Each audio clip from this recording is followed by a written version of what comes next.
the Redbird Reboot podcast. Are you ready to get rebooted, Cardinals fans? He settles down, at least in the zone, and does not stop running. Blake Murphy.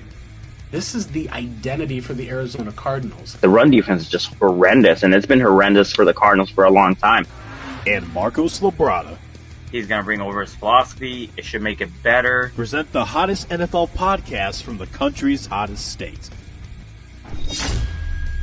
He should be turning around the logo. Actually, some breaking news we can cover here. This popped up just about, 6 minutes ago. It's Redbird Reboot.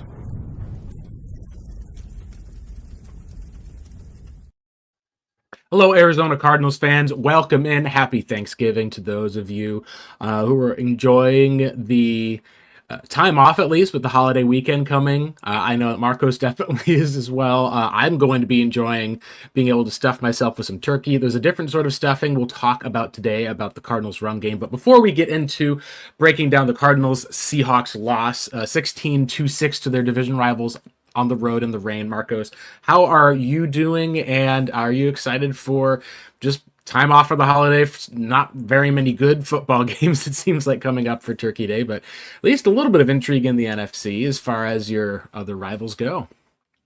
Well, I'm excited for the time off that I'm gonna get from work, and it is gonna allow me to get a little bit more study time in. I've been watching a lot of film with in regards with Keitrell Clark. I'm almost to the very end of watching his 2023 season, because that to me feels important. I know that's a little bit of a off, what we're doing here for the review and stuff, and of course the preview. I don't feel well about the game that we just had with the Seahawks, because it kind of brought up some things that I was kind of worried about when it came to the offense. The defense, can't say enough about them. 11th in scoring defense, and I mean, we never thought that this would be the heights that the defense would be able to reach. So I'm excited about that at the very least. Absolutely, yes. The Cardinals defense played well enough to win the game on Sunday. The offense, however, that was a different story. They end up, I believe it was 5 times, ended up at least in Seattle territory with good field position. They had twice that I believe that even got inside of the red zone. 2 times they kicked field goals. The 3rd time they missed a field goal, the first of Chad Ryland's Cardinals career, which kind of took the game and made it from what seemed to be a 1-touchdown game to a 2-score game with hardly any time left, which essentially just showed that last drive, last kick just didn't mean as much for the final result. Marcos, this was a game in which it was something that many people said were not surprised by. I think some people wanted the Cardinals to come out to be able to beat the Seahawks, go up 3-0 in the division, and be able to essentially be in the driver's seat for the entirety of the 2024 season in the NFC West. Seattle instead comes out and ends up basically managing the game, controlling the game. You saw a couple sacks of Kyler Murray. You also ended up seeing, most interestingly,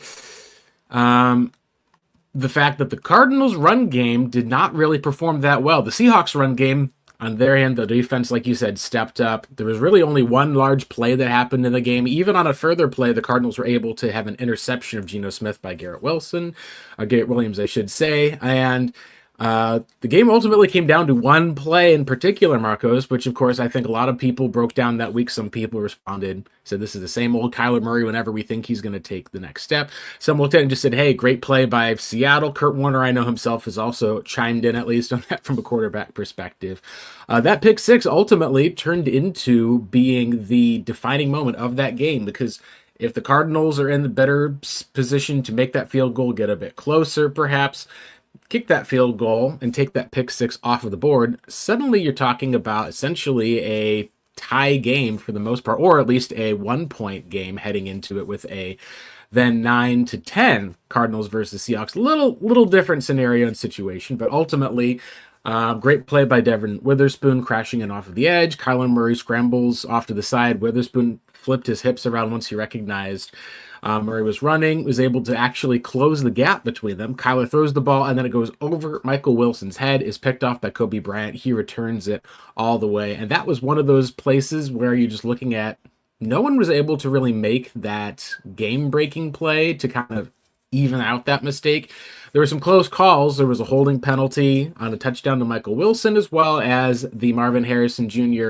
foot hitting the pylon, which I remember in real time was telling people, I was like, all right, they're probably going to challenge that, but let's see if there was a second foot in or if it was because the pylon is not in bounds. Like, it has to be able to have 2 feet in bounds and then crosses the pylon as player is there.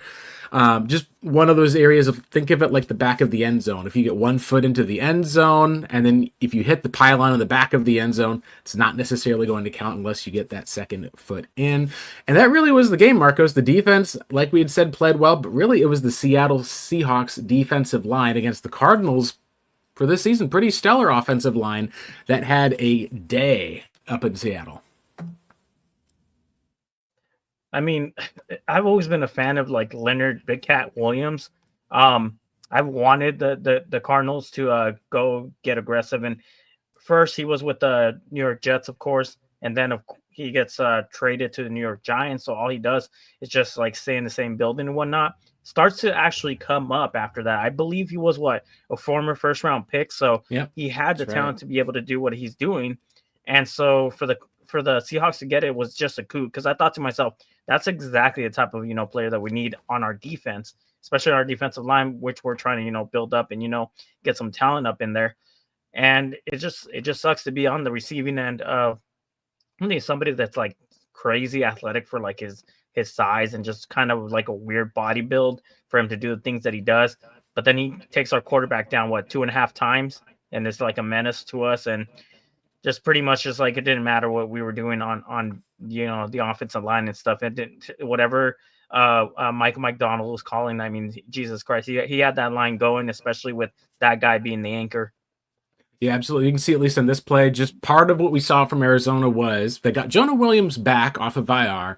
And what we've seen is that Kelvin Beachum, and I think this is probably how it works as far as it goes, very good technically, was good in pass protection. We saw him really struggle with the most athletic, dominant edge rushers, such as like when you saw Nick Bosa wasn't lined up, at least on Paris Johnson, when you saw, at least in the first game of the season, when he had to come in cold against Von Miller. Even against Jared Verse, there were struggles with Kelvin Beachum. Had to go, well, we'll have to see about this.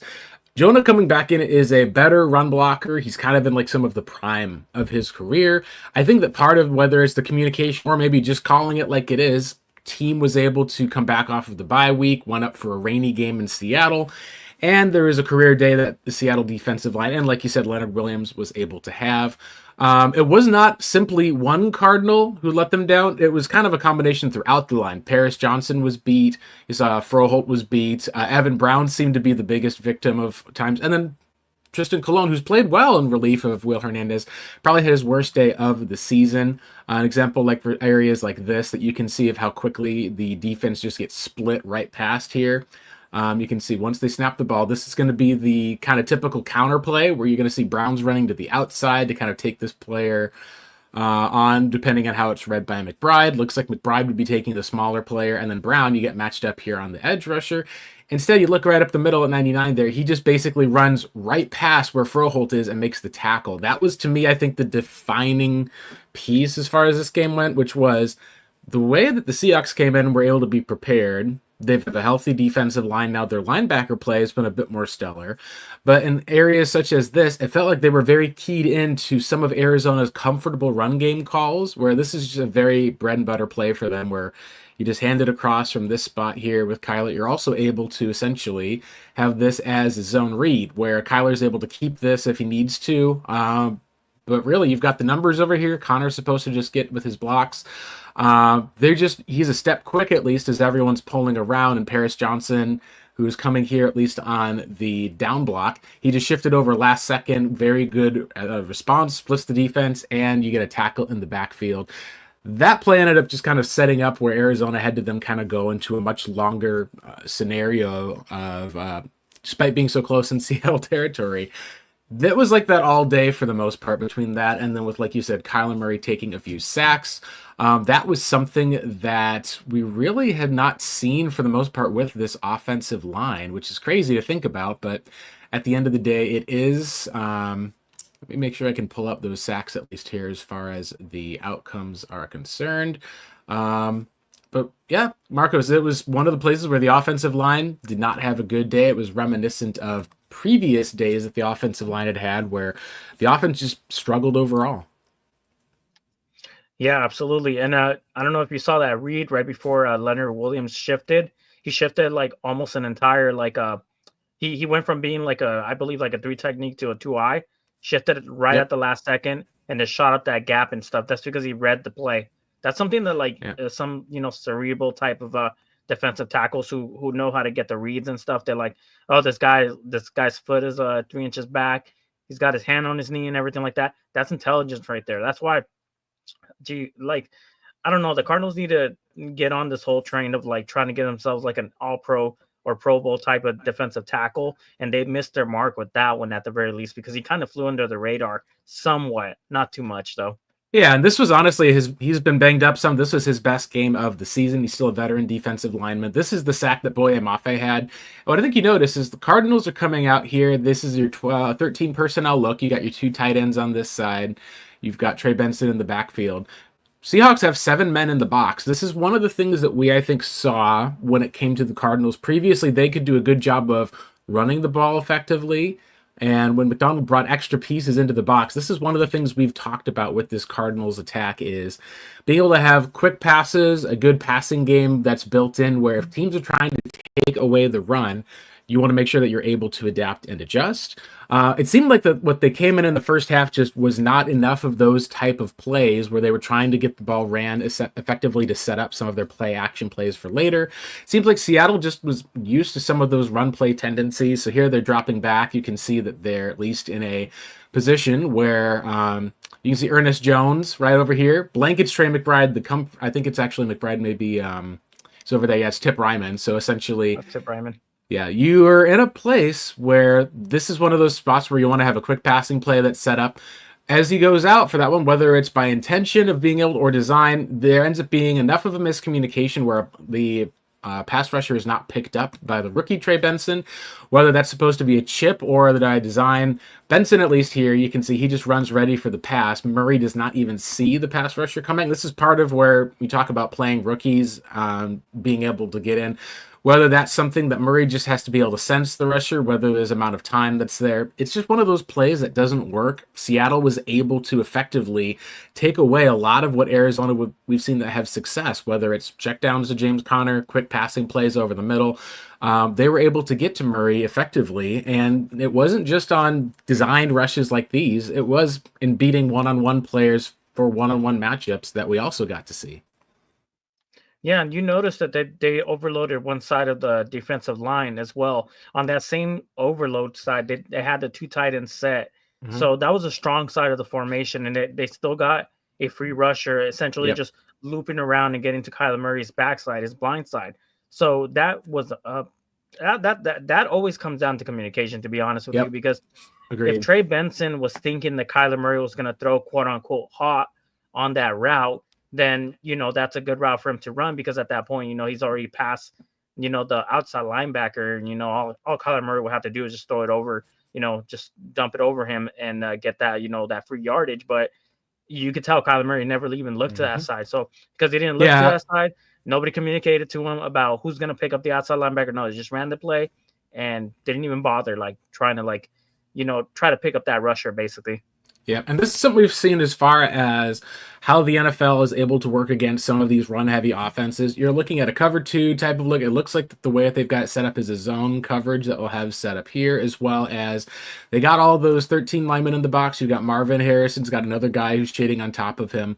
The way that this play breaks down is they end up rushing 4, and then you can see, like you said, the communication, I think, would have to go in one of 2 ways. So one area you can see is Kyler here looks like he's reading toward Trey McBride. He ends up kind of pulling the ball down and comes back to the middle of the field is what he comes down on that read. Whether it's decision, whether there's just a need for that, it looks like that's the original read. Kyler just doesn't pull the trigger, something that we've seen in times earlier where you're like, all right, that's one of the other things about this play. It also does look like, as far as the pick play, that's kind of a legal pick that you're going to see there from Marvin. He's trying to clear out this area for the most part, so that way the player can't come here. great defensive play by Seattle to be able to get past, so that way there's not really a lot of space that Trey's going to get. Kyler ends up pulling the ball back, and my guess is he's going to probably read through the progressions, but he ends up taking the sack. This is where I think, Marcos, we've talked about how communication ends up being key.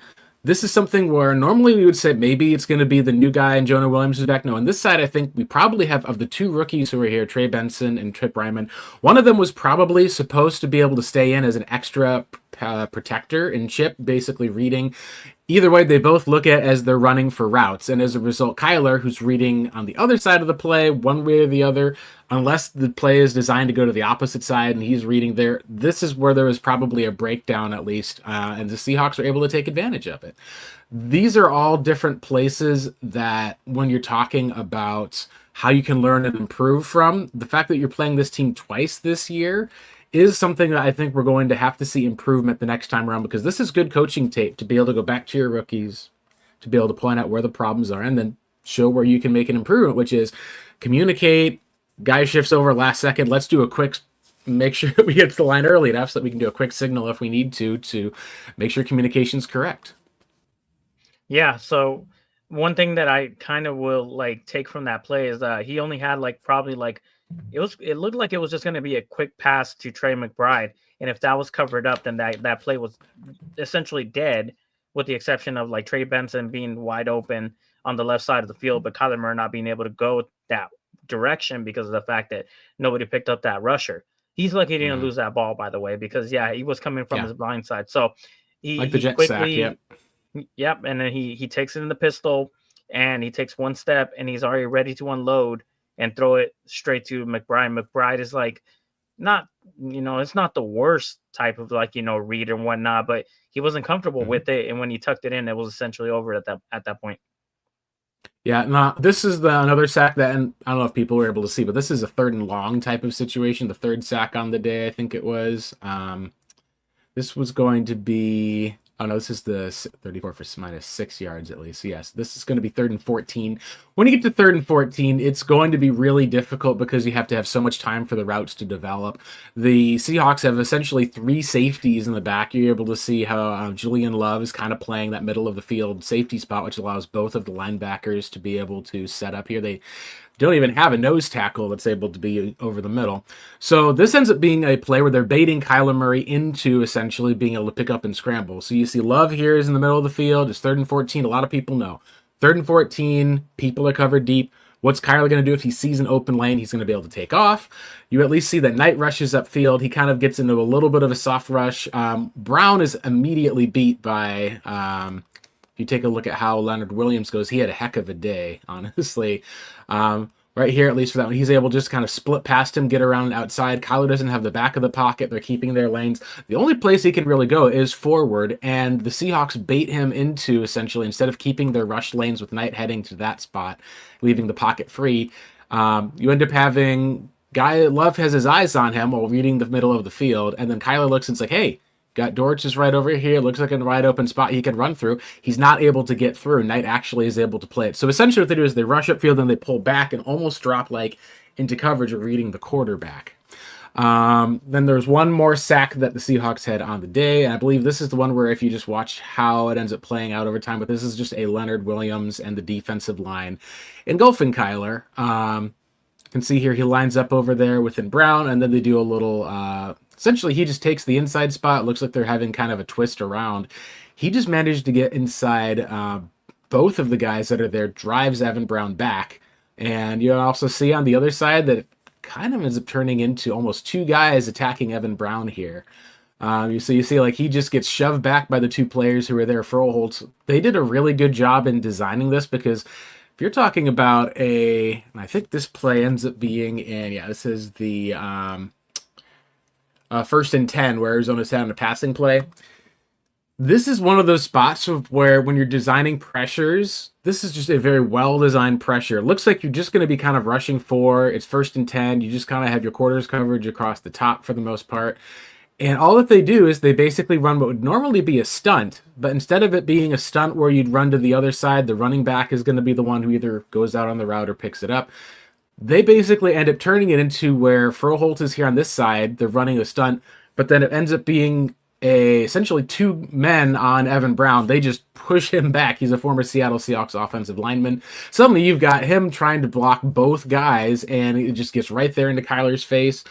Really, at this spot, one of the things that we'll see in the next clip too is when your offensive linemen have a bad day like this one, it's on the quarterback. Sometimes you want to be able to make sure you can just hit that quick throw over the middle, hit the hot route, which would be to Amari DiMercato. And this play call in this scenario, Kyler just doesn't have the vision to be able to kind of go see. He'd have to almost hop and take a huge hit in that regard.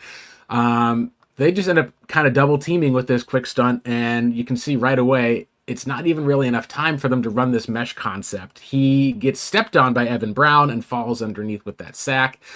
That just kind of is one of those places of where you kind of can't do as much as far as it goes. They tried everything they could to say, hey, they're bringing a lot of pressure. They've got these linebackers over the middle of the field. We can take both of these guys out by having one run with McBride, with having DiMercato being pulled open underneath, and your lineman just gets pushed back by the two guys into Kyler Murray's foot. So that's just one of those places of where it's a good design pressure. We're able to kind of just running a nice simple stunt, but Brown is just not able to hold up at least, and Kyler gets sacked. What are your thoughts, at least, Marcos, on just some of with the day that the Cardinals offensive line have had? Do you think that this is going to be a concern for Arizona the rest of the season? Is this Seattle getting healthy and having a good D-line, or is this one of those kind of fluky spots where we think that the Cardinals will bounce back from the next time they play the Seahawks? I think the Cardinals offensive line has not only played above expectation, I think they're going to be fine.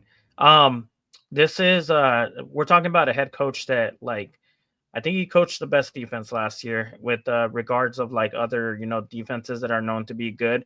The Baltimore Ravens defense has taken a step back this year, as aside from like last year, where he is able to create not only some good some fronts that like can give his players some advantages, but also on the coverage end, he was a mastermind at doing that. So I'm not going to look at this and think to myself, oh, this is the Cardinals offensive line. Their blunders, what you're going to expect from now on and whatnot.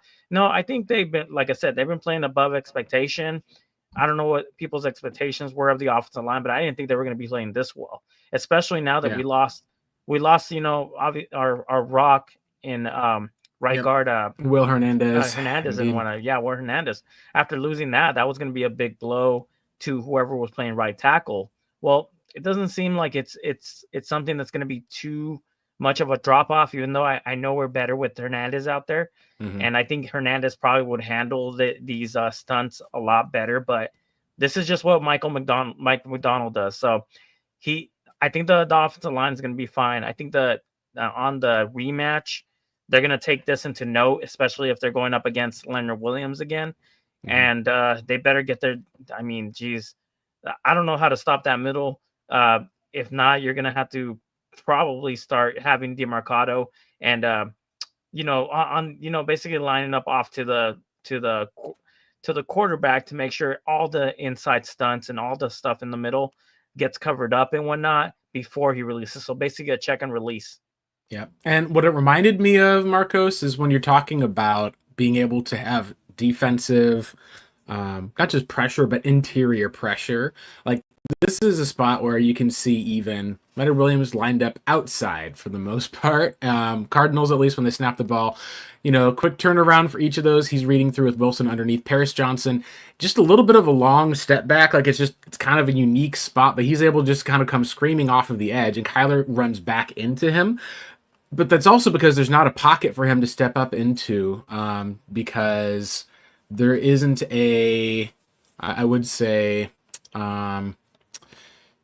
there isn't really any sort of pocket to step in because Evan Brown has been pretty much beat. And this is what reminds me a little bit, Marcos, of in the old days, they would have these Aaron Donald games where the interior of the offensive line for the Cardinals, he would just wreak havoc, and they would basically be kind of helpless on offense.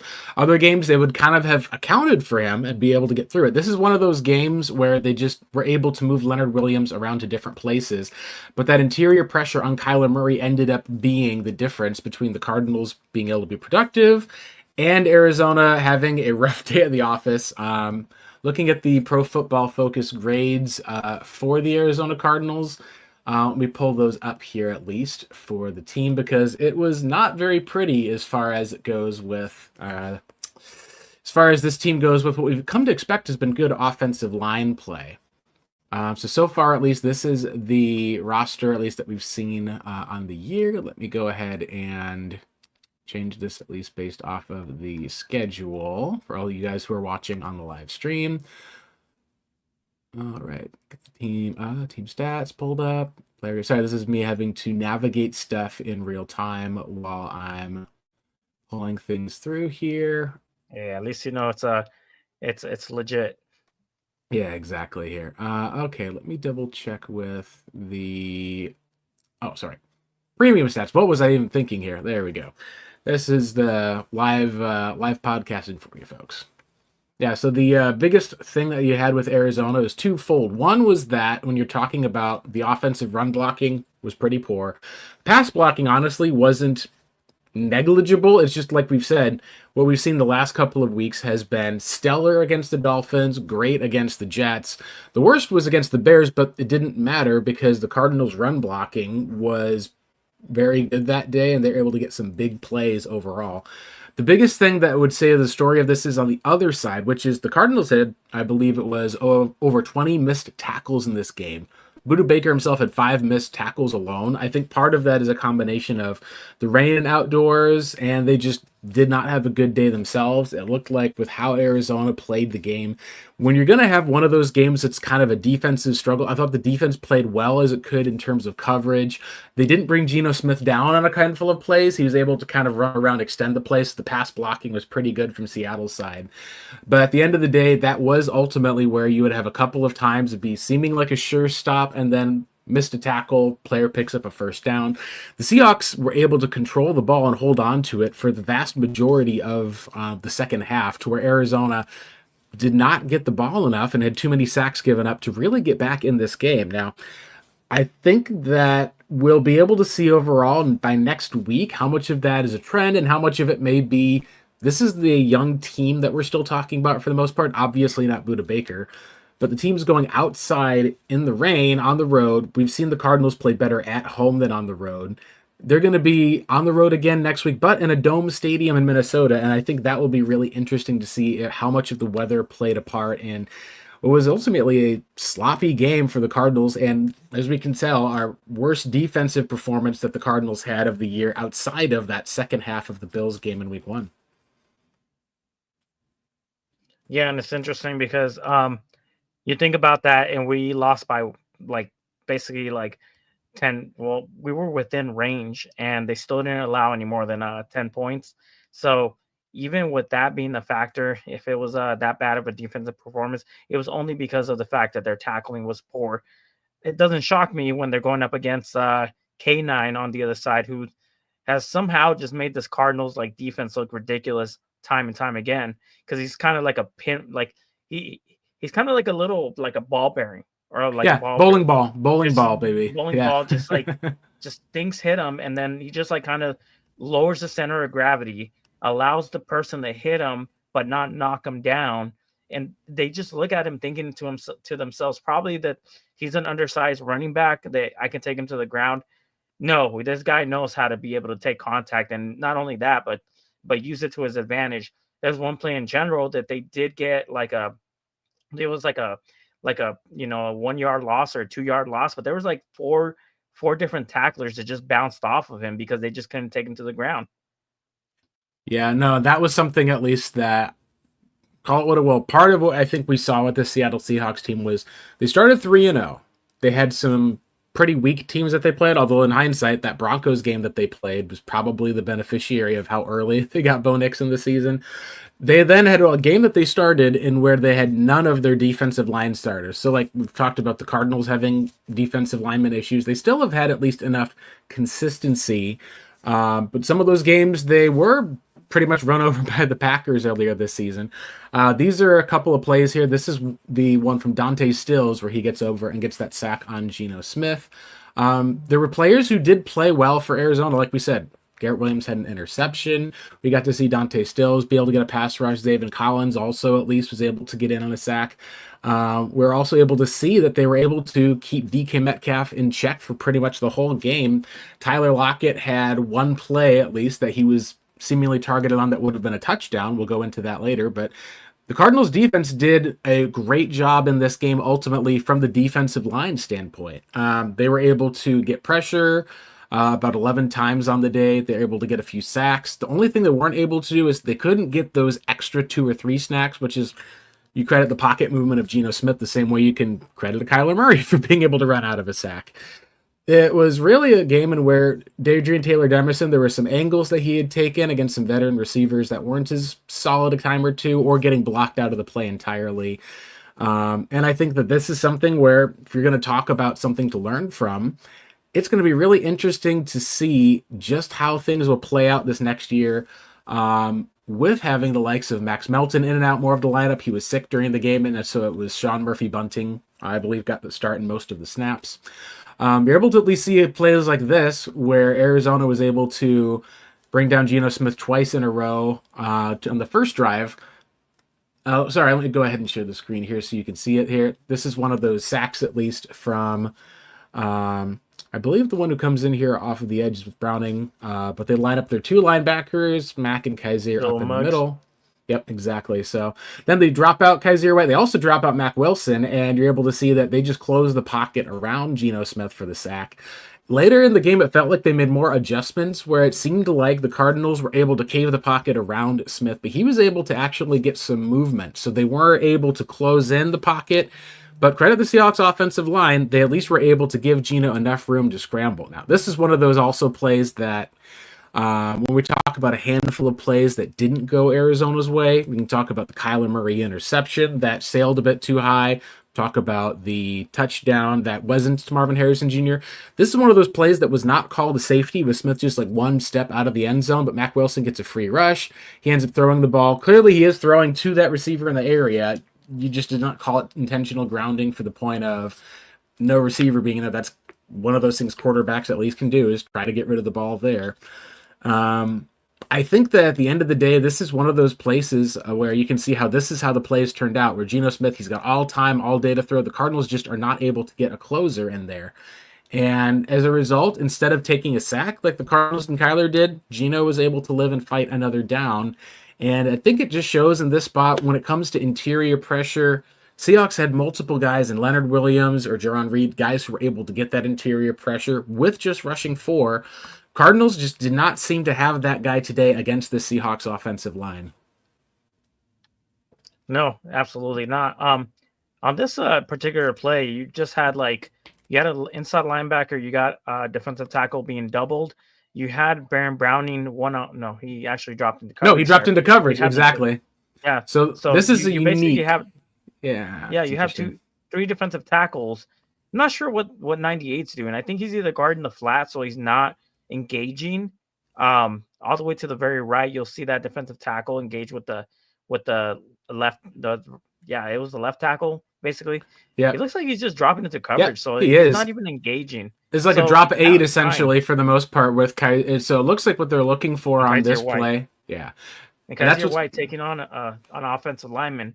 Yeah, so which is not the best matchup, at least. So it's an interesting case for the most part too. But again, he had to throw it away. Coverage downfield was good. Like, these are areas you could say, hey, positive play outcome. Where it shifts over time is you see the Cardinals get pressure over the next couple of plays and then are not able to bring him down. So it's a double mug look. They drop back again, but do bring a 5th person. This is the one where they did get into Geno Smith with Budda Baker screaming off of the edge. When we talk about the Cardinals losing and some of the missed tackles, the one thing that we can say that was good in this game, we were talking about positives, is they got pressure on Geno Smith. This is one of those plays where you can see Budda Baker, he kind of pulls up on the outside of Zaven Collins. You see how he's kind of hiding behind him.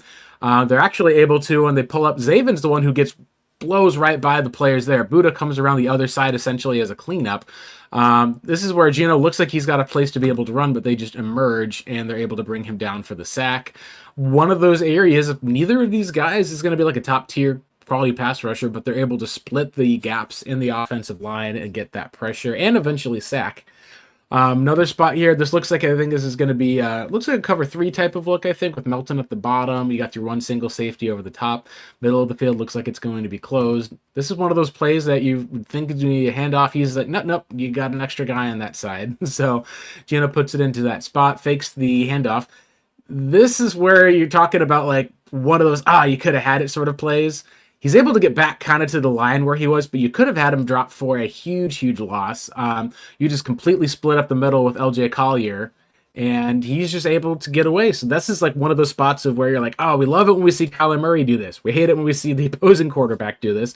So you got to at least be able to recognize what Geno has done in Seattle, and part of why the NFC West has been so close and they're in first place is it's been a pretty slobber knocker division with these quarterbacks being able to kind of go out with each other. And by quarterbacks, I mean Stafford, Geno, Kyler, just because Niners have been struggling some this year with the likes of Brock Purdy, who may not even play this upcoming Sunday. We'll have to find out about that. Oh boy, did you see that? I think it was. I'm not sure if it was Baron Brown. He had all that blue on him. He must have fallen on the logo. But anyways, this is one thing that I love about like what I kind of wish we would have found. I'm sorry, what's our defensive coordinator's name again? It's Nick. Okay, yeah, Nick Rallis, who held the Seahawks to 10 points on offense, mind you. Like this is normally you'd expect the Cardinals score at least 14 points. Seahawks are held to 10. Usually think that's a win for the Cardinals. Obviously, the pick six being the main differentiator there.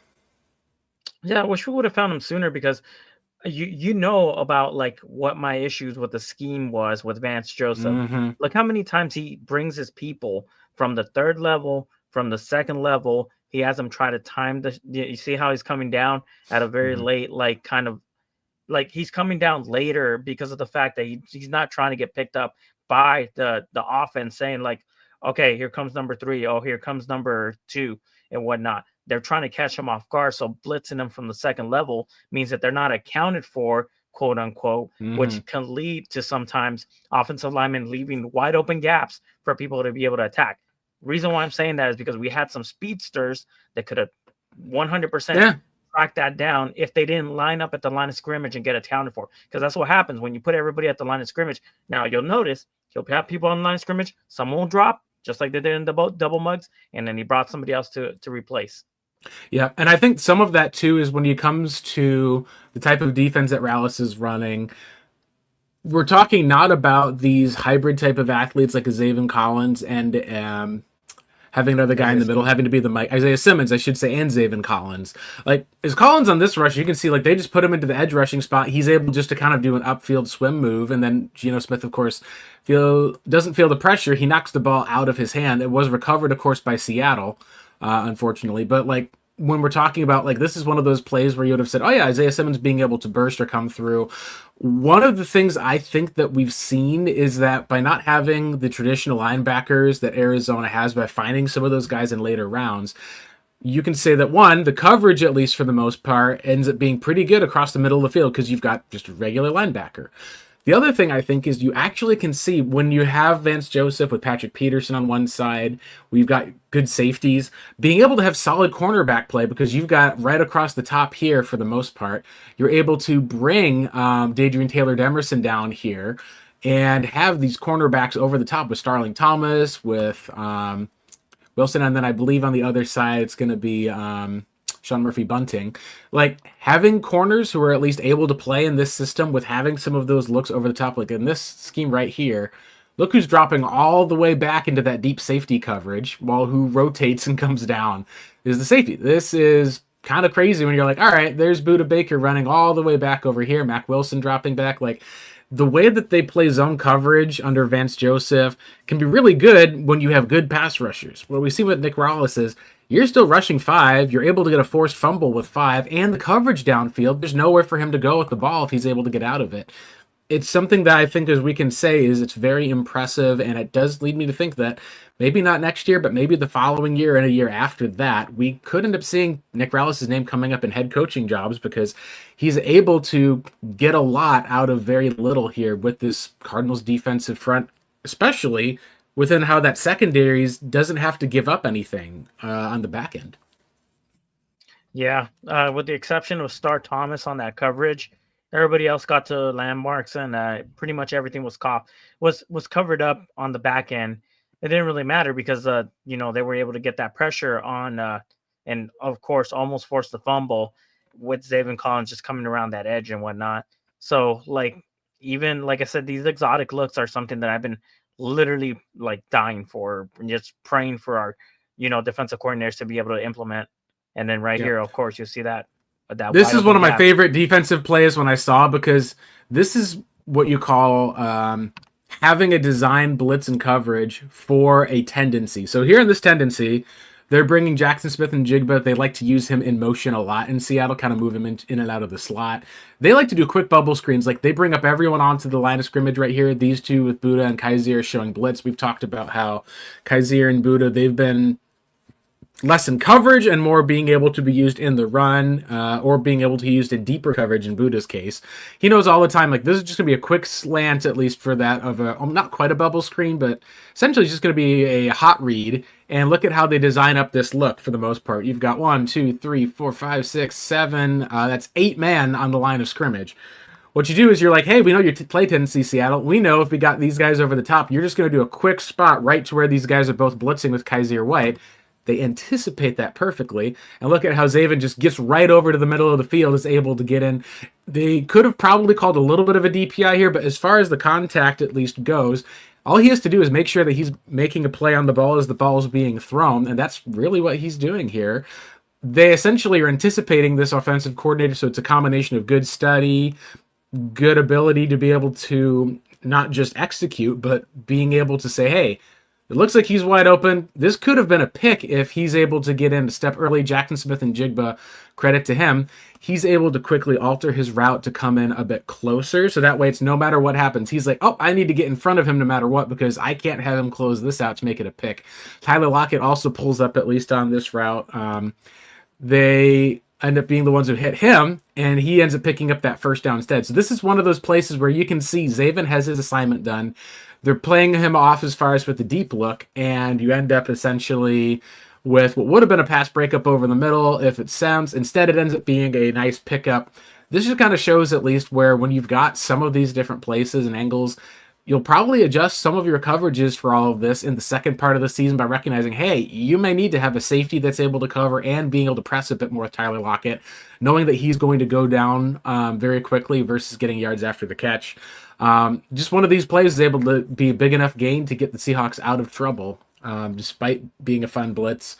I think that if you're going to say that Nick Rallis would get a second chance around, I think he'll probably have a few more guys back in coverage, because what we saw in this game was when they rushed less, 4 guys or so against Geno Smith, he had plenty of time. He was able to make them pay. When they blitzed, they were able to get that pressure, but ultimately Seattle, with the coverage, for whatever reason, wasn't quite set. Seattle was able to make plays. I think there's a couple adjustments they can make the second time around that you'll be able to see that will make a big impact into the game at home.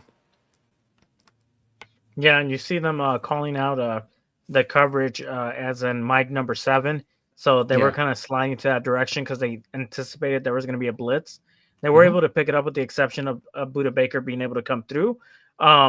But that's what, that's because they've got 1, 2, 3, 4, 5, 6, 7. They got 7 guys at least who are coming, at least, or 6, I should say, coming from this side, and then Zaven bails out. So it's a 5-man pressure look for the most part, but definitely exotic because you've got your edge rushers dropping into coverage. Great read by Geno. He just reads it over the top of Buda Baker, gets it to Lockett, who's given a little bit maybe more cushion, but some of that too is you got no safety over the top. So if you're going to basically be in that spot, like, it's just one of those plays where you're like, this is play and good execution, and Cardinals being able to say, hey, we know that you're going to throw a lot of those little bubbles to what's it called, his name, Jackson Smith and Jigba. Smith and Jigba, JSN. I was thinking of JSN in my head. Yeah, so when we're looking at JSN, and I think this is going to be what we're looking for as far as with the, I wanted to say that the result of the play was a big play as far as with short air yards. This is the one that was there for, yeah, exactly. So we're going to take a look here at the, we're going to take off that pressure look because that will be it for those. We're going to take a look at the 11 yards. We're talking about 46 yards on the play with Garrett Williams in coverage. So we know coming in with it, this is similar to some cases Cliff Kingsbury, but instead of being as aggressive behind the line of scrimmage with the bubble screens, Ryan Grubb at least is able to put guys in position by moving guys into the backfield. He's able to actually get a little bit more distance down the field, which is an adjustment that we wanted Cliff to make that he never really did. So here you can see the motion to the one side. They've got two guys lined up over here. They're basically ready to snap it out of shotgun. You've got a trips all set up. And so in this spot here, they're essentially running a scissors concept, but it's also a screen. So you got your three defenders here in conflict, and you take a look at how they account for those defenders. The way that I see it play out here, Marcos, it looks like that they've got a form of man coverage that they're lined up in here, sure?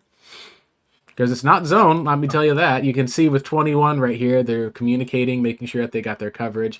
He actually lines up and goes up on Lockett while he drops down on this spot here. So they do end up switching at least over there in zone coverage. What happens here with Hadrian Taylor-Darmerson, he's got to stay on Smith and Jigba. And watch what happens. Instead of running straight up behind those guys with the singular route, they actually are running essentially almost a tunnel screen. Nice play design. We've seen before where Cliff one time had a bubble, I think, screen that had two guys blocking downfield, and it was for the running back is who it was there. Instead, we end up seeing that they get this designed up, and look at Taylor Emerson. He's just watching here. The screen is right here, and watch how he just gets blocked out of the play completely. The only other guy who can make a play on this I believe, was the missed tackle by, I want to say it was, Roy Lopez here. Just almost gets to him. He ends up kind of escaping. JSN's a guy who has very quick change of direction from his three coming in college, so you know that he's going to be someone who can not just be able to get open quick, but he's able to quickly stay on his feet, and then he gets upfield and is able to get all the way down into the 5-yard line. Seahawks are able to punch it in after that. Combination of good play design, combination of when you're playing your man coverage, at least for the most part, like that one, and Seattle did a great screen call here because you can see you got these guys lined up like they're going to be blitzing, so you got your two blitzers here, and Mac Wilson and Kaiser White. So you got about 6 men on the line, and they do end up bringing the 6 guys. So here you can say at least Kaiser, they just let him go on the screen, well-executed screen.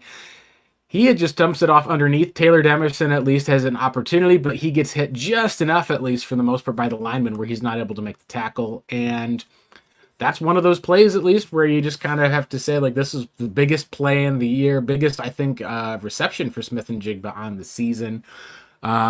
Was one of those places where the Cardinals did not end up being able to keep teams out of the end zone, bend but not break. But at the end of the day, the offense was the real reason why they ended up losing this game, Marcos. And that's because the Cardinals were able to have multiple plays in Seattle territory that they just were not able to take advantage of getting it into the end zone. Explosive plays were down. Running was almost non-existent.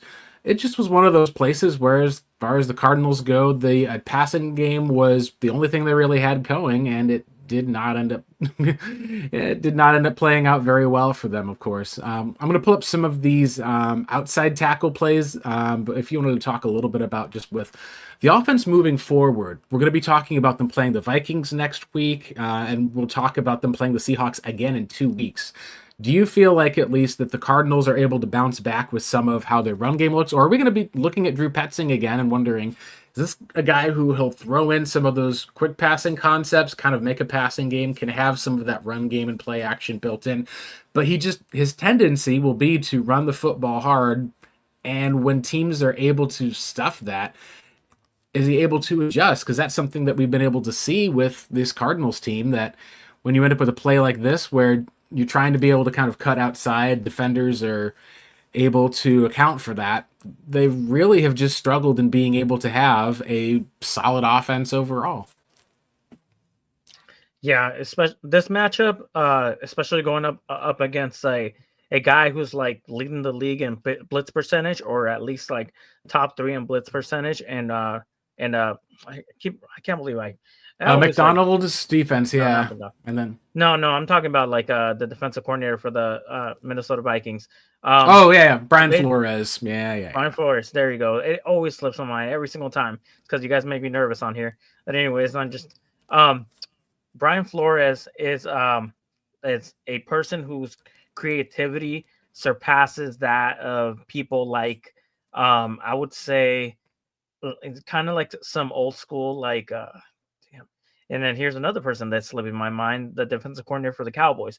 Anyways, he comes Oh, from a Zimmer. system where, Yeah, from Zimmer. yeah, so he comes from a system where he wants to generate as much pressure as he possibly can and put himself in a position where he's kind of playing like a little, like think about basketball. You take 3 pointers and you go to the line or you drive. So there's no middle ground there. So for him, he treats his defenses kind of like that. There's no middle ground. It's cover zero, exotic looks, or it's his patented cover six on the back end where they're playing man matching zones to be able to like confuse quarterbacks and stuff. He gets into those looks however way he wants. Either line everybody up at the line of scrimmage and drop them back into those type of zones, or he'll bring them from like different looks, or he'll put different fronts where you don't know where the blitz is coming. But he is very aggressive. So that last play that we saw within Jigba, that's how you punish like a blitzing team. Yep. So they The got us screen with games, short game, quick passing games. I agree, and that was something that today was not about Mike McDonald blitzing and the Cardinals losing because they weren't able to pick up the blitz. They were able to get pressure with 4, and as you can even see on a play here, like this is one of those spots where when you can get pressure with 4, even interior pressure, it just opens up all sorts of things where your defenses can be able to have those 7 guys that are dropping back. Here you can see that they're not able to quite keep Kyler in. He's able just to thread it over to the likes of Marvin Harrison Jr. But I do want to at least talk about ultimately the 2 big plays that were the big maybe plays. The first one, of course, being this not catch to Marvin Harrison Jr., Marcos.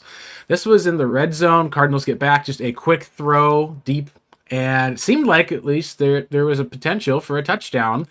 Side Judge was able to see that they didn't get back in. Yeah, that is where being able to have a quick passing game like this, having a deep target, being able to do a quick read like that, this is something that you can at least tell is going to Marv all the way. He's able to actually even make that catch. And when we see on the next replay, obviously, 1 foot slightly out of bounds as the players are motioning right there.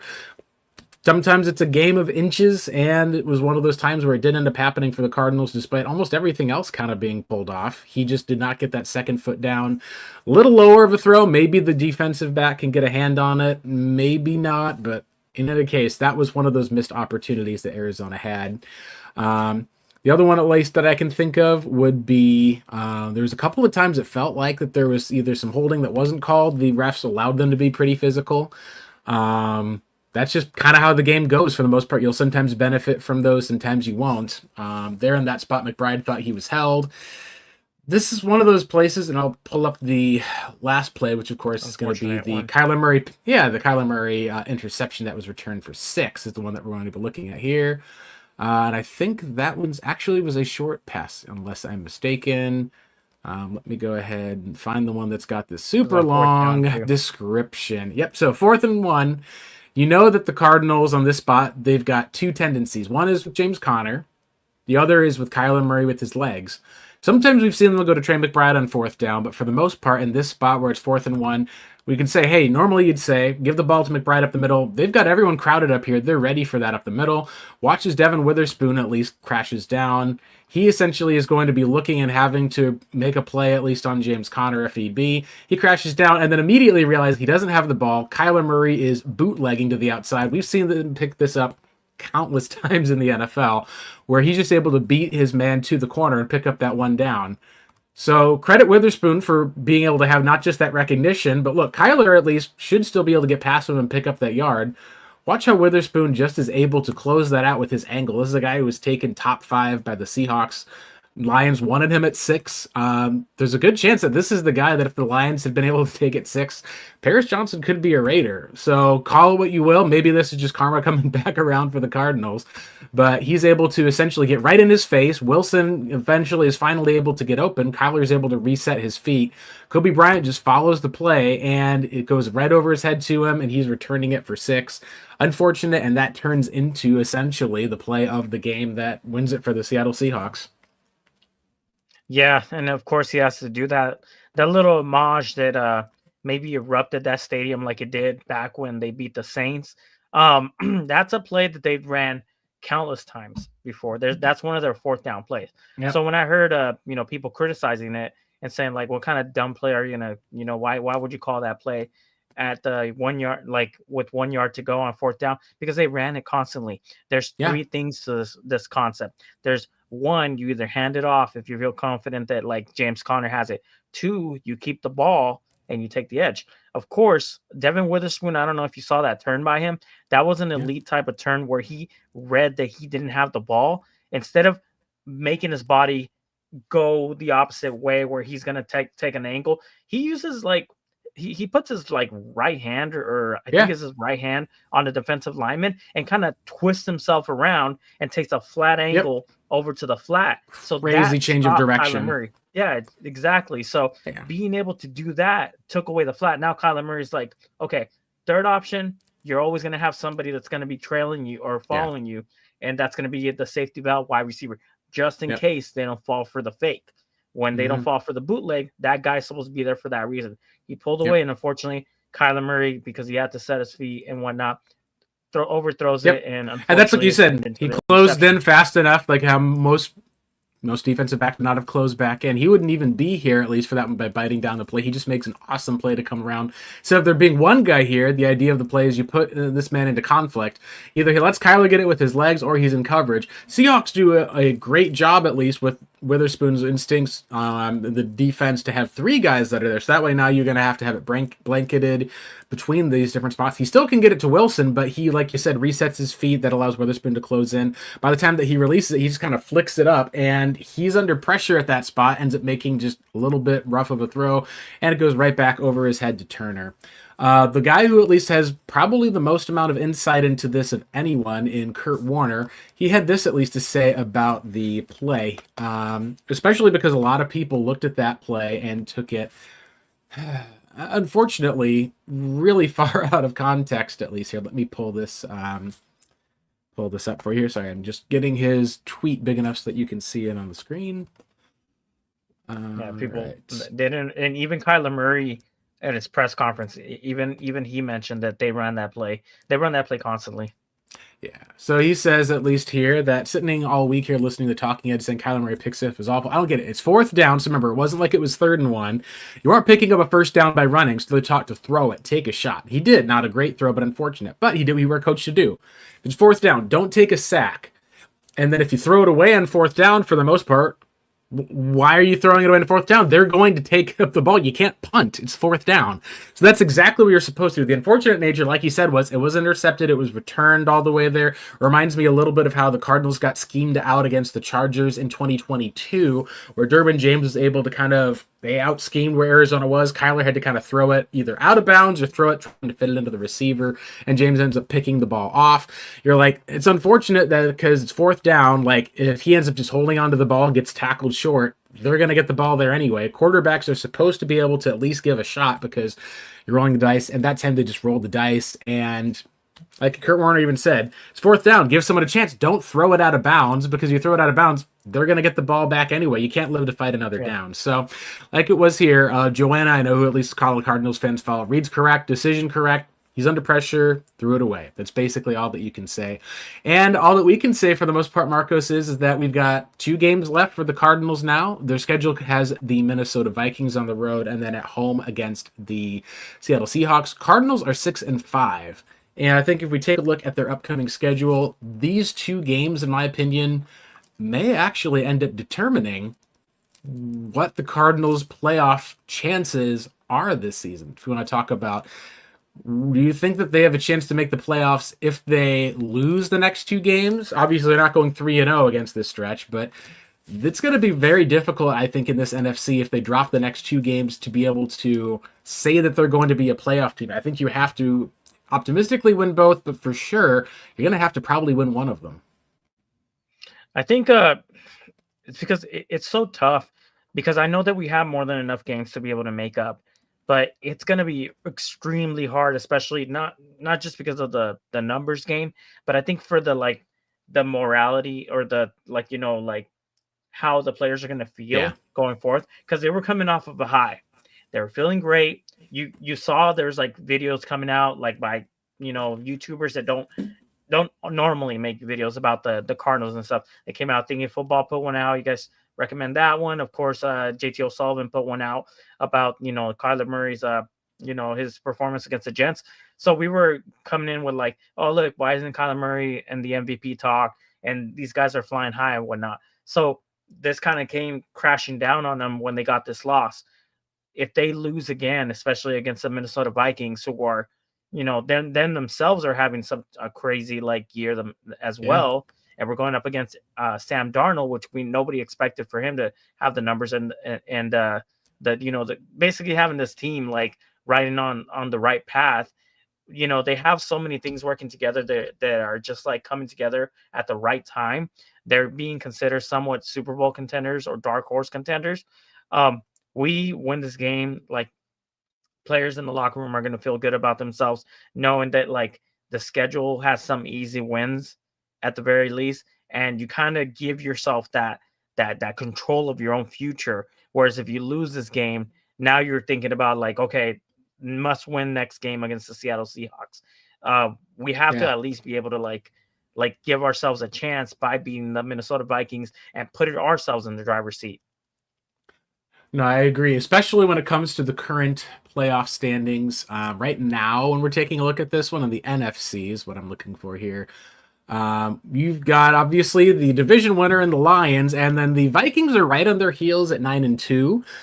What we've seen so far is that those teams will play each other for the division. We've also seen that the Eagles with Saquon Barkley and a good defensive line have been able to pull away from the other bad teams in the NFC East. You at the very bottom, you've got your New York Giants, your Dallas Cowboys, and then the Washington Commanders. After starting out winning the division for the most part, they're now 2-2 in their division for the most part. And this is where there's a lot of reasons we can talk about with Cliff or other things there, but they right now at least are the 7th seed. Cardinals went from being first in the division and basically the 3rd or 4th to being right now one spot out of the playoffs with approximately 6 games to go, I should say.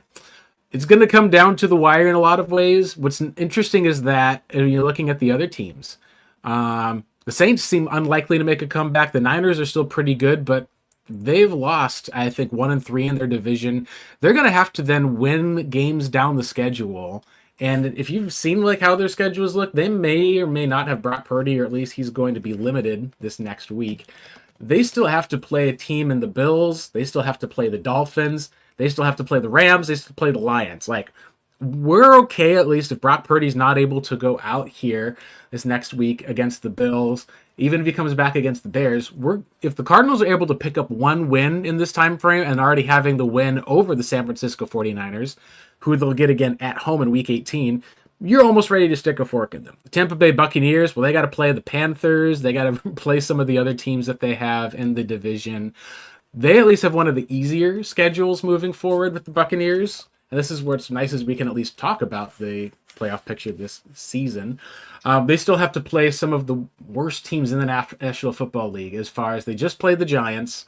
They play the Raiders. They play the Panthers twice. They play the Saints to finish out the season. Oh, and who's that other team at least that they're going to get Christmas week? The Dallas Cowboys without Dak Prescott.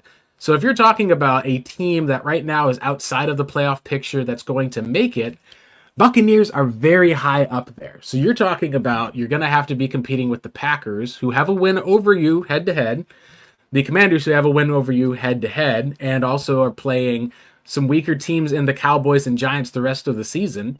You're also talking about the Minnesota Vikings or the Detroit Lions. Whichever team does not end up being there is probably going to be, unless there's a collapse, is probably going to be the other wild card team that we're going to see. And then you're going to have, of course, your 7th seed is going to be a slobber knocker between the Buccaneers, the Packers who you play, and the Commanders. Oh, and don't forget, the Los Angeles Rams are going to be in that picture as well. You still play them this year. So what I think is key about this, Marcos, is if you go through and beat the Vikings, all of a sudden you're talking about having won over the Vikings. You're talking about Minnesota having to play teams like the Lions down the stretch, having to be able to play another team that they're competing against within the Packers down the stretch. Your head-to-head record, you at least could have a shot to get into the playoffs over the Vikings, at least, if the Vikings drop a few of these games. Now, I don't know if that will happen or not, but I think it's one of those places where if you beat the Vikings, you at least can say, hey, we've got head to head. Maybe going into the last week of the season, our playoff picture looks like Vikings lose, we win, Packers get into the playoffs. That may be the picture you're looking for. But I think the best way to get in is going to be winning the division. And to me, that means that game against the Seattle Seahawks, you have to win that one. You're also going to want to make sure that you're able to win out in the division. Right now, you are 2-1 in the division. If you can win against the Seahawks and get back to 3-1, have that divisional record, you then only have to probably win one game against the Niners or the Rams. And the Seahawks would have to then catch up. And that's going to be an interesting challenge for the Seahawks to play. So, as I get into the Seahawks schedule, here's the biggest thing I think that we can pay attention to as Cardinals fans. If you lose to the Seahawks in this game here, it may end up being over for the most part because they're probably going to win next week against the Jets. They also play the Bears. They don't have the easiest schedule because they play the Packers and they still have to play the Vikings. So here's the worst case scenario, Marcos. Let's say that the Seahawks win next week. You lose to the Vikings. You lose to the Seahawks again. You're able to beat the rest of the teams that you're supposed to in the Patriots, and you're able to beat the Panthers. You beat the Rams. You get into Week 18. You beat the Niners, but the Seahawks beat the Rams, and suddenly you end up tied with Seattle, but they've got 2-0 on your divisional head-to-head. They win the division. You drop down to the bottom. That's why I think when we're talking about a must-win game for the Cardinals, I don't know if it's a truly must-win game. Like, until it's truly must-win game, it's not a must-win game because these all count. Every game's a must-win game. What you want to make sure of at least is that if you beat Seattle here, you at least have 2 easy games coming up. You're in control of the division. You're able to also say we can take control if we beat the Vikings. Suddenly, you're now not just in control for the division, you also have control for being able to get that last playoff spot, or at least being able to finish in as the 6th seed, even if Seattle is able to win out over you and you beat the Vikings. All of these scenarios, all that we're talking about, we can just sum them up is the Cardinals are in a very unique place in that they're going to be having to beat the Seahawks at home. And one of the interesting cases around it is Jonathan Gannon had some really interesting comments that he made after the game, looking up at least as far as I believe it wasn't Donnie Drew, and it was, I believe, another one at least who had said it, but he mentioned that Jonathan Gannon essentially had said that they were going to hold some stuff back for the Seahawks for the home game, which is really interesting because like what we've said is we're talking about all of the different issues and all the different problems, but being able to at least see how things go is one of the things that we get to do with Cardinals fans is, does this maybe gamble actually manage to be able to make it play off? Because we didn't see the Cardinals be able to go out and kind of claim the division, but we really do at least have a good spot to be able to see Arizona if they actually are able to maybe gamble a little bit here. Coaches say, hey, we can win in Seattle, but we're not going to fire every single bullet in our gun. This Seahawks-Cardinals game, you got to fire every bullet that you have left in your gun to be able to have a chance to win that division. What are some of your thoughts, at least here for Arizona, as we kind of entered this medium stretch to their schedule where after the Seahawks game and the Minnesota Vikings game, you get 2 games essentially that you're hopefully going to be able just to win. Obviously, never say never. You have to. These teams are going to be playing hard, playing spoiler, but you get a chance to be up in the division, and then it's kind of yours to lose against the Rams and the Niners, and Seattle may have to take it back unless you lose to them. Well, I'm going to take the Carolina Panthers serious, even if they're like as bad as they are, because somehow they always get one up on us, with the exception of 2022. And Bryce Young actually looked pretty good against that Spags defense against the Chiefs. And it would be our luck that would be the trap game of the year. It's interesting that he said that they held some things back. Maybe it was because of the rain, maybe because of the conditions. Maybe to them, they thought to themselves, okay, it's all right to relinquish one. But, when they play us in our stadium where it's indoors, we don't have to worry about the conditions. We don't have to worry about the weather and whatnot.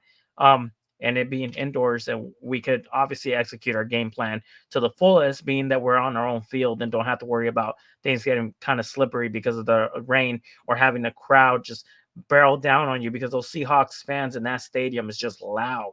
It's like, I know that's how it happens in our stadium with visiting teams, but there's a difference between that and going to Lumen Field and then just listening to the crowd just like just completely shut you out, especially after a big play. So I wish I could know exactly if he was just saying that just to like kind of give us a little bit of a nudge, or if he was just saying that just say it. But I take those comments as like, hey, you need to win. First off, you need to win this game against the Minnesota Vikings, which is a tough opponent, to be able to put yourself in the driver's seat so that you can widen your chances of winning the division. But if you don't win that game, then you have to face the Seattle Seahawks, who just beat you.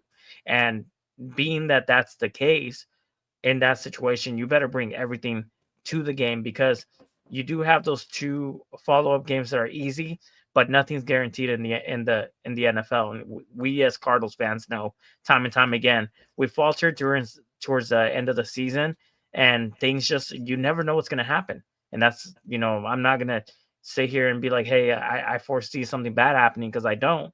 But I don't want the situation to be, hey, we lost against them, and then we lost against the Seahawks for the second time, and now we have to win these last 4 games. Oh, and then we lose a big player down the line. That's not. I'm not gonna bet myself on the Cardinals, winning the division at that point. This is a big game against the Minnesota Vikings, and they have to take it to them. Yeah, absolutely. As we preview the game, the biggest thing I think that stands out here is the Cardinals have lost their last 11 games in Minnesota against the Vikings. Haven't beaten them in Minnesota since moving to Arizona. It was in 1977 was the last time that they actually won in Minnesota. And this is a good Vikings team at 9-2. The team option to flex it was apparently not going to happen, because the Browns and Bengals game that are scheduled, I think it's Browns and Bengals for Monday Night Football, has some Simpsons pre-recorded, like Disney Plus, ESPN, all of that stuff, at least for the most part. But it is very difficult. Like, this is going to be a tough matchup when you're talking about, like you said, the blitz-heavy playmaker in Brian Flores, and a Vikings offense, which has Sam Darnold's biggest issue this year has honestly been being able to have turnovers, has been the one thing that we've seen, at least, of being able to kind of get back in the game. And the Vikings in the red zone, they've been good with going to like Justin Jefferson, but it's been a deep strike offense with Jordan Addison. We've been able to at least see against the Bears last week. You're taking a look at the Vikings they game. Just signed Daniel Jones. Yeah, they just did sign Daniel Jones. So the biggest thing about the Vikings is you can throw on them. That's one of the cases that we were able to see last week, where Caleb Williams had his best game as a pro, threw for 340 yards, 2 touchdowns. Sam Darnold threw for 330 yards against what's a good Bears pass defense. Question is, okay, Bears have been really good against the pass. Why did they throw for so many yards? And the answer is that, well, Jordan Addison had his 162 yards. He was targeted constantly deep because they paid all of their attention to Justin Jefferson. This is where Minnesota at least has a bit of an edge when it comes to weapons, because Addison is a guy who's a great deep threat. He was able to get a long 69-yard touchdown. TJ Hawkinson was another guy that they were able to get. So when you're doubling Justin Jefferson, giving him the Calvin Johnson treatment, they got other guys they can go to. Even Aaron Jones is able to pick up a couple of receiving yards and catches. We're able to run the ball pretty well against Chicago. The biggest thing that Chicago was able to do is they had quick passing games, at least to DJ Moore, including, I think that he had a 37-yard touchdown on like an outside play where he was able to make a man miss at the line. You did not have a good rushing game, under 100 yards rushing from everyone. This is going to be an indoor game, not necessarily an outdoor one at Soldier Field. I think that the way that you'll want to attack this former Rams coordinator Kevin O'Connell, this Vikings passing attack, is you're going to have to be able to have Sam Darnold in coverage, hold on to the ball extra long. Whether that means taking away some of what Jefferson and Hawkinson can do, making Addison have the long routes that are going to be there, I think that should be the game plan. And I think the Cardinals on their side should come out with Kyler Murray being able to run the ball, something that I think we may have seen if it wasn't a rainy game in Seattle. Like, you want to keep your quarterback out of some of that danger. He only really ran in key situations. I think indoors we could see him run a bit more. I think that they'll also want to make sure that they can get their top receiving option in Marvin Harrison Jr. and Trey McBride the ball. And I think that this is a Vikings defense in which, when you look at their depth chart, the way that they get pressure is Crazy exotic blitzes. it's exotic blitzes. It's not Cover getting pressure zero. with 4 like they just saw from the Seattle Seahawks game. Their pass rusher, Jonathan Bullard, is doing all right, but like they let their best pass rusher at least walk over to the Texans. Jerry Tillery is actually having a good season. He's part of why they're 9-2. But outside of Tillery, I should say, Harrison Phillips just doing all right. Jonathan Greenard, okay, their linebackers are having to blitz, and then their cornerback situation. It's an old Stephon Gilmore on one side. You've got former Cardinal Byron Murphy on the other, and then the nickelback being Josh Metellus. There's none of these guys who at least are going to be probably in a spot where they should be able to stop Marvin Harrison Jr. or a Trey McBride for long, depending on if that's going to be how you dial it up. The way that I would attack this if I'm Arizona is recognize they're going to be blitzing quick, use Marv on some of these short passing routes, use him across the field on slants, get the likes of McBride and Greg Dortch involved, and then be able to recognize you can take a shot at least to be able to get a deep passing play to a Michael Wilson or to a Marvin Harrison Jr. as well on the outside. When you get those blitz looks from the likes of Brian Flores, that's really, I think, what we're looking for in this game, and then we'll probably be back to talk about the next Seahawks game and what Arizona is going to do at home. But Marcos, we're about ready to sign off for today. Any other comments you wanted to make before we wrapped up this episode? For our viewers who are watching on YouTube or on X.com, and for those who are listening on our podcast online. Well, you shot my hopes when you showed me the fact that like the Cardinals haven't won in Minnesota since 1977. So that really sucks. That pretty much is Gotta make that change, right? But you feel cursed, don't you? That we could, yeah, I get we could change that, but as soon as I was shown that, I was like, oh great, now I don't really like my chances, because I do know that there were some pretty big losses to the Minnesota Vikings, even when we were the better team of the two. And the one that comes to mind is in 2016 when they beat us. We go up to Minnesota and they beat us, and it was one of those. We were running the ball really well, but we went away from it and just started throwing the ball. I mean, David Johnson and Chris Johnson were just like having their day, and the Cardinals were like, nah, we don't need to do that. And so it's going to be like, for one, it's going to be just tough knowing that they're like, they have a better record than we do. Their defense is better than I think statistically wise, their defense is doing at least better. And Brian Flores is just, he's a crazy like blitz type of, like there's the reason why they're 9-2. Just somebody, yeah. And then Kevin O'Connell. I mean, it's just great coach. It's insane to think that Sam Darnold's having this type of year with Kevin O'Connell. Before that, JJ McCarthy was looking like he was going to be the next franchise quarterback for them, having some crazy like preseason, like just showing like how he can hit the deep ball. So things are just like looking up for the Minnesota Vikings, and I can't say I'm too happy for that because we're going to face them, but I would have never thought that they would be in this position coming into this. Like, I think before the year even came around, I thought to myself, maybe that's a good shot to get a win. Now it's going to be tough. So Cardinals need to bring their A game. Everybody needs to play like they like the season's on the line, basically. Because yes, the season's on the line with every game, but this one right here is important. They get this one, it's a big morale boost. It helps the Cardinals the rest of the season to be able to feel good about themselves, and then it puts them in a better driver's seat. Because I think I don't know what you think, but I think this is the hardest opponent we're going to have in this game, in the stretch. Yeah, absolutely. I mean, if Seattle has another game like they did last week, then perhaps, I mean, they lost their starting right guard and had to put in a rookie, but I agree with you that this was a game in which I think that I would probably say, given the defenses that each team has had, with how healthy the Vikings are, I don't think this is going to be one of those blowout games because Arizona's coming off of a loss. Vikings are coming off of a win. I do think that some of that matters. I also think that Arizona is going to hit them a lot harder than they did Seattle because you can lose the Seahawks game. You don't have to win that Seahawks game. As long as you can finish 2-1 in the during that 3-game stretch, then you can kind of be able to maybe not take the foot off the gas, but recognize like, hey, We fought really hard to be here. All we got to do is take care of business against these two teams that are there, and then you're able to at least be in the driver's seat. I think that this is one of those areas where I could see the Cardinals losing this game. I think it could be one of those spots where they're able to hold the Vikings to a few more field goals that are set up, but I think that the offense is going to actually be able to eat pretty well because it's not getting forward rushing on Kyler Murray. They're blitzing. We've seen with Kyler when teams have blitzed, he's been able to have a lot more ability to get the ball out, to have room for the blitz. And I think the Cardinals rushing attack, the Vikings don't have as much of an interior disruptor as the Seahawks did. I think that the Cardinals are going to be able to run the ball in this game, control a bit more. I still think that this is one of those places where it's not just coaching that matters, but the veteran talent that's going to be there, having those veteran coaches.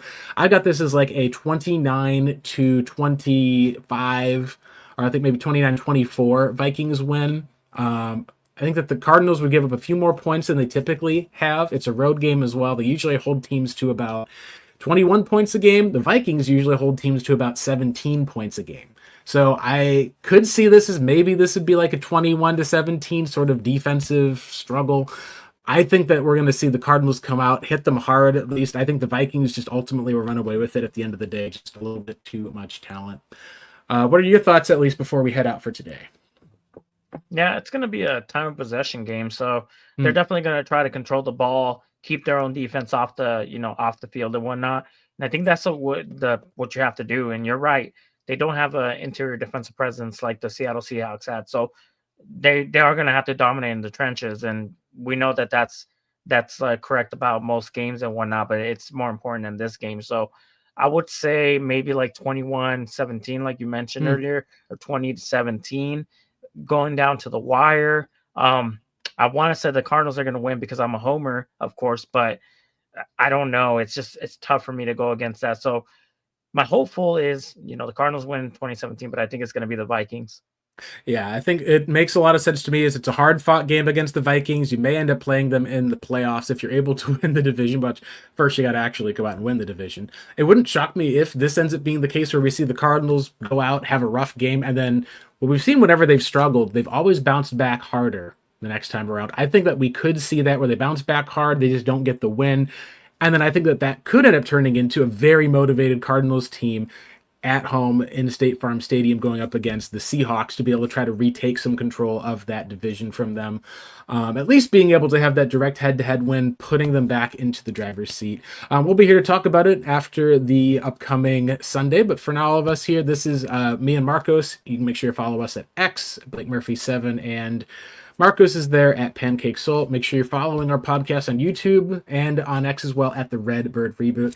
Guys, we caught you up on the Cardinals, some positives at least that we were able to see from the team. We didn't even talk about Trey McBride setting team records for the most part, at least with 12 catches for 133 yards. He was obvious. We didn't even talk about Garrett Williams having that interception that they baited Geno Smith into where they had a blitz all-out pressure look, and then he drops back. Geno's like, oh, okay, well, I'm just going to throw the ball up over here to Tyler Lockett. Garrett Williams, they basically baited him into that being that underneath guy he didn't even see. Those are all positive we've been able to see. The Cardinals just were not able to get enough of them for a win this week. We'll see if they can change it next week against the Vikings. Take care, everyone, and go Cardinals. Have a happy Thanksgiving. Enjoy your turkey. Enjoy your stuffing. Enjoy your mashed potatoes, guys.